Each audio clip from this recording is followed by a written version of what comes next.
materi mengenai metodologi pengembangan afektif. Nah, yang pertama kita akan membahas pengertian afektif.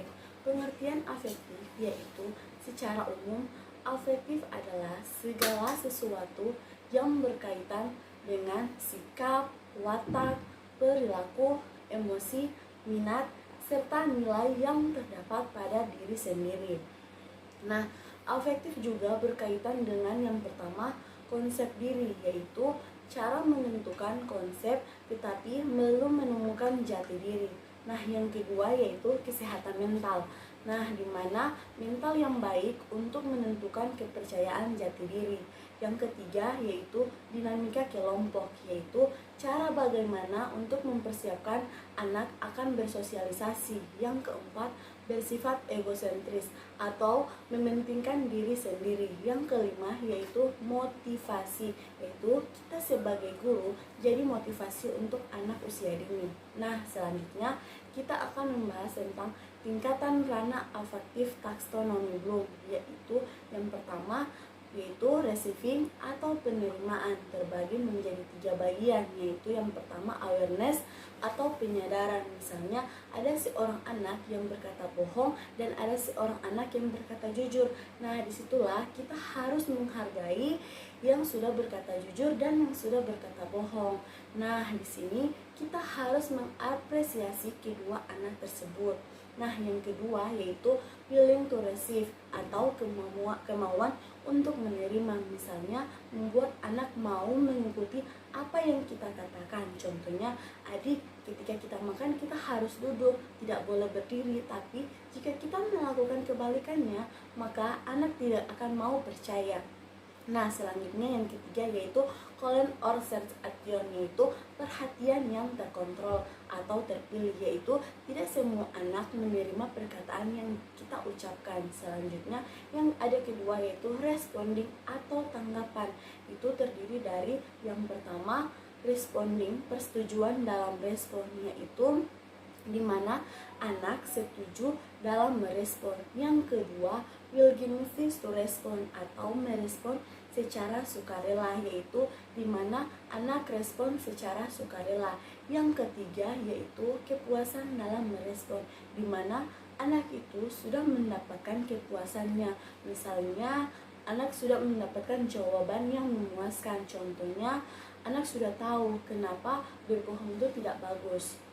Nah, taksonomi Bloom yang ketiga yaitu valuing atau penghargaan, terdiri dari pertama penerimaan suatu nilai, yang kedua pemilihan suatu nilai, ketiga bertanggung jawab untuk meningkatkan diri. Selanjutnya taksonomi Bloom yang keempat yaitu organization atau organisasi, terdiri dari yang pertama konseptualisasi suatu nilai, yang kedua perorganisasian suatu sistem.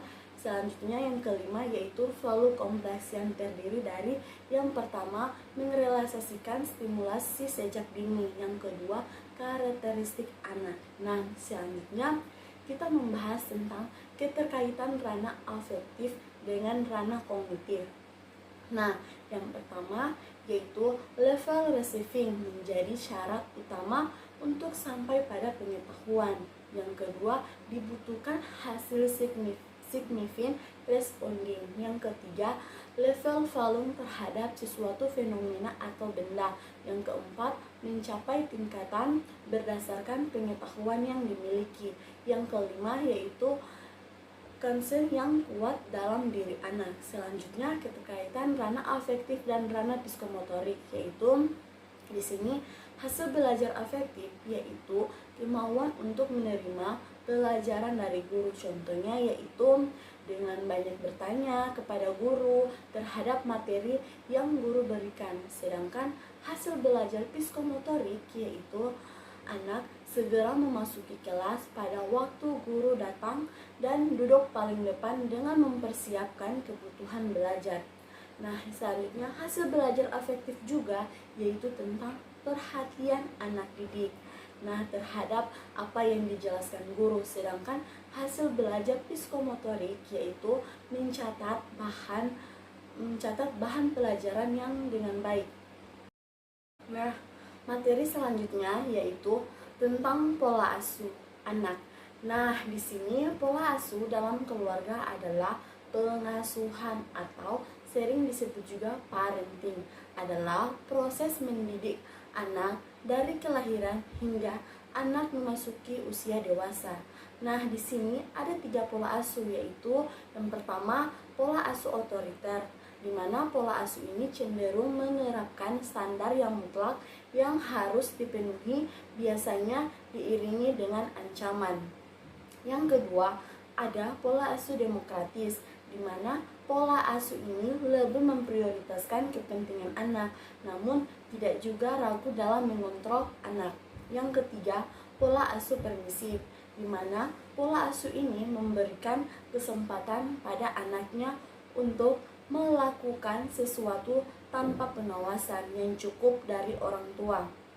Nah, selanjutnya kita akan membahas hasil diskusi tentang pola asuh teman saya, yaitu orang tuanya menggunakan pola asuh permisif. Mengapa dikatakan pola asuh permisif? Karena orang tuanya masih memberikan aturan dan batasan serta tidak menuntut atau memaksa sesuatu terhadap anak dan selalu menuruti kemauan anak dan akan bersifat memanjakan anak.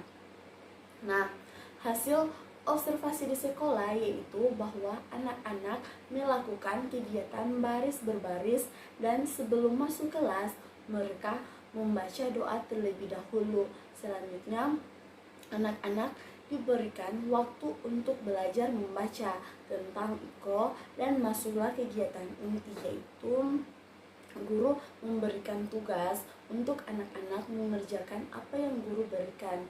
Jadi dari hasil observasi yang bisa dilihat di sekolah ini tentang pembelajaran model konsiderasi afektif dan kognitif, yaitu di mana anak-anak akan saling memberi dan saling menerima, saling membantu dan saling bertanggung jawab sehingga bisa membentuk kepribadian anak.